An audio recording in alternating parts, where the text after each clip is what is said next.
Hello everyone. വളരെ എളുപ്പത്തിൽ തയ്യാറാക്കാവുന്നതും എന്നാൽ അത്രയേറെ തന്നെ രുചിയുള്ളതുമായിട്ടുള്ള തക്കാളി അച്ചാറിൻ്റെ റെസിപ്പിയാണ് ഇന്നത്തെ വീഡിയോയിൽ. അപ്പോൾ ഇഷ്ടപ്പെട്ട് കഴിഞ്ഞാൽ ഒരു ലൈക്ക് ചെയ്യാനും ഷെയർ ചെയ്യാനും അതുപോലെ തന്നെ ഞങ്ങളുടെ ചാനൽ സബ്സ്ക്രൈബ് ചെയ്യാനും മറക്കരുത്. അപ്പോൾ ആദ്യം നമുക്ക് റെസിപ്പിയിലേക്ക് പോകാം. ഇവിടെ 4 തക്കാളിയാണ് കേട്ടോ ഇത് എടുത്തിട്ടുള്ളത്.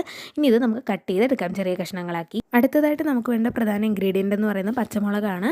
4 തക്കാളി എടുത്തതിന് ഇവിടെ 3 പച്ചമുളക് എടുത്തിട്ടുണ്ട്. അത് ചെറിയ കഷ്ണങ്ങളാക്കി അരിഞ്ഞെടുക്കുക. പിന്നെ 5 അല്ലി വെളുത്തുള്ളി, ഒരു ചെറിയ കഷ്ണം ഇഞ്ചി അരിഞ്ഞതും, ഒരു ചെറിയ കഷ്ണം പുളിയും. ഇനി നമുക്ക് പാൻ ചൂടാക്കാം. ചൂടായി കഴിഞ്ഞ് അതിലേക്ക് നല്ലെണ്ണ ഒഴിക്കുക. നല്ലെണ്ണ തന്നെ ഉപയോഗിക്കണം, അത് മസ്റ്റാണ്, അതാണ് ഇതിൻ്റെ ടേസ്റ്റ്. ചൂടായി കഴിയുമ്പോൾ അതിലേക്ക് ഇടുക. കടുക് പൊട്ടിക്കഴിഞ്ഞ് വെളുത്തുള്ളിയും ഇഞ്ചിയും പച്ചമുളകും പിന്നെ 2 വറ്റൽമുളകും അതിലേക്ക് ചേർക്കുക. ജസ്റ്റ് ഒന്ന് ഇളക്കിയിട്ട് അതിലേക്ക് കറിവേപ്പിലയും കൂടെ നമുക്ക് ആഡ് ചെയ്ത് കൊടുക്കാം. എന്നിട്ട് അതും കൂടെ ചേർത്ത് നന്നായിട്ടൊന്ന് ഇളക്കി എടുക്കുക. ലോ ഫ്ലെയിമിലിട്ട് ഇതെല്ലാം കൂടി നന്നായിട്ടൊന്ന് ഇളക്കി എടുക്കണം. അതായത് നമുക്കൊന്ന് വശങ്ങി കിട്ടണം, അതിൻ്റെയൊക്കെ ഒരു കളർ എളുപ്പം മാറി കിട്ടണം. ഇപ്പോൾ ഇത് വശങ്ങി കിട്ടിക്കഴിഞ്ഞു. ഇനി ഇതിലേക്ക് നമ്മൾ അരിഞ്ഞു വെച്ചിരിക്കുന്ന തക്കാളി ആഡ് ചെയ്ത് കൊടുക്കുക. ടൊമാറ്റോ നമുക്ക് നന്നായിട്ട് വേവിച്ചെടുക്കേണ്ടതാണ്, അതുകൊണ്ട് ഇതിൻ്റെ കൂടെ ഇട്ട് നന്നായിട്ട് അതും ഒന്ന് ഇളക്കി വശക്കി എടുക്കേണ്ടതാണ്. ആവശ്യത്തിന് ഉപ്പ് കൂടി ചേർക്കുക. പിന്നെ തന്നെ നേരത്തെ നമ്മൾ ചെയ്ത് വെച്ചിരിക്കുന്ന പുളി ഉണ്ടല്ലോ, അതും ഇതുപോലെ ചെറിയ ചെറിയ കഷ്ണങ്ങളാക്കിയിട്ട് ഇതിലേക്ക് ആഡ് ചെയ്തിട്ട് അതും കൂടെ മിക്സ് ചെയ്ത് ചേർത്ത് വേണം ഇളക്കി കൊടുക്കാനായിട്ട്.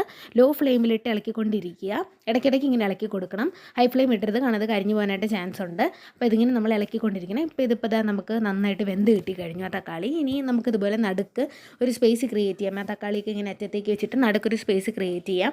കാരണം നമുക്ക് ഇവിടെ 1 സ്പൂൺ മുളക് പൊടിയും 1/2 സ്പൂൺ മഞ്ഞൾപ്പൊടിയും 1/2 സ്പൂൺ ഉലുവാപ്പൊടിയും അതുപോലെ ഒരല്പം കായപ്പൊടിയും കൂടെ ഇട്ട് കൊടുക്കേണ്ടതാണ്. എന്നിട്ട് നമുക്കിതൊന്ന് ഇളക്കി ഒന്ന് ചൂടാക്കി നമുക്ക് അനന്ന് കിട്ടണം. അതിന് വേണ്ടിയിട്ടാണ് ഇങ്ങനെ ചെയ്യുന്നത്. ഒന്ന് ചൂടായി അനന്ന് കിട്ടുമ്പോഴേക്കും നമുക്ക് ബാക്കിയുള്ള തക്കാളിയുടെ കൂടെ ഇതുപോലെ നന്നായിട്ട് മിക്സ് ചെയ്ത് എടുക്കാവുന്നതാണ്.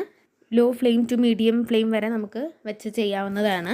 എന്നിട്ട് നമ്മളിത് നന്നായിട്ടൊന്ന് ഇളക്കി ഒന്ന് മിക്സ് ചെയ്തെടുക്കേണ്ടതാണ്. ഇനി നമുക്ക് 1 സ്പൂൺ വിനാഗിരി ഒഴിച്ച് കൊടുക്കാം. പക്ഷേ അത് ഓപ്ഷണലാണ്. ഇപ്പോൾ ഒരുപാട് നാളത്തേക്ക് ഇരിക്കാനാണെങ്കിൽ ഇത് ഒഴിച്ചാൽ മതി. ഇപ്പോൾ ഒരാഴ്ചയ്ക്കകമൊക്കെ തന്നെ ഇത് എടുക്കുമെങ്കിൽ വിനാഗിരിയുടെ ആവശ്യമില്ല. അതുപോലെ തന്നെ ഈ അച്ചാറിന് വെള്ളം തൊടാൻ പാടില്ല. അതുകൊണ്ടാണ് നമ്മൾ പുളിവെള്ളം പിഴിഞ്ഞൊഴിക്കാതെ നമ്മൾ പുളി തുടക്കത്തിലല്ലാതെ തന്നെ ഇട്ടത്. അപ്പം എന്തായാലും എല്ലാവരും അച്ചാറും ട്രൈ ചെയ്ത് നോക്കണം. സൂപ്പർ ടേസ്റ്റിയാണ്.